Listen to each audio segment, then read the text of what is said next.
कविता समर्पित आहे। माझे नाव सौ दीपमाला शशिकांत आहे। माझ्या कवितेचे शीर्षक आहे बाई।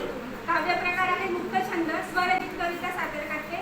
तिनेच का पाळावे संयमाचे नियम कायम, तिनेच का पाळावे संयमाचे नियम कायम, त्यालाही कळू नयेत का त्याचे स्वतःचे नियम।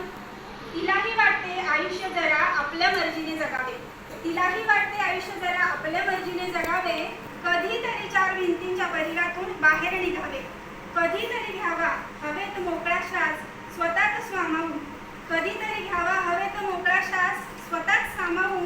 दमतच असते नाती सारे नाते निभावून, तिलाही वाटते कोसळणाऱ्या पावसात भिजावे, दोन्ही हातांचा वलय करून आकाश कवेत घ्यावे।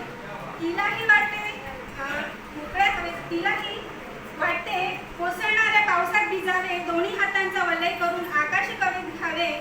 हिंडावे खुशाल कुणाची पर्वा न करता, जगण्याचं सोडून द्यावे का तिने जगाचा विचार करता करता। नेहमी तिनेच का उभे राहावे नियमांच्या महिरपात, नेहमीच तिने का उभे राहावे नियमांच्या महिरपात। तीच घेत असते का सप्तपदी एकटी मंडपात। वयाच्या प्रत्येक टप्प्यावर असतात तिच्यावर बंधने, वयाच्या प्रत्येक टप्प्यावर असतात तिच्यावर बंधने। पुन्हा पुन्हा तोच डाव, पुन्हा तीच कोंदणे। तुम्ही तिला नेहमी तुमच्या नजरेने पळताणार, तुम्ही तिला नेहमीच तुमच्या नजरेनेच पळताणार। एक जिवंत माणूस मन तिलाही आहे कधी समजून घेणार।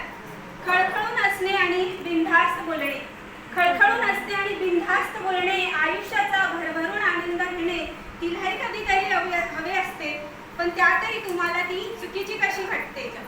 त्यालाही कधीतरी सांगावे, शेवटचं कडवं आहे, त्यालाही कधीतरी सांगावे घराण्याचा मान राख, त्यालाही कधीतरी सांगावे घराण्याचा मान राख। बाहेर जरा परिवाराची इज्जत सांभाळून वाग। तिनेच का घ्यावा एक स्त्री म्हणून आणि मुलगी म्हणून, तिनेच का घ्यावा हा ठेका, एक स्त्री आणि मुलगी म्हणून तिनेच का घ्यावा हा ठेका। वयानुसार सारे नियम पाळण्याचा तिच्यावरच का लादावा आहे का। धन्यवाद।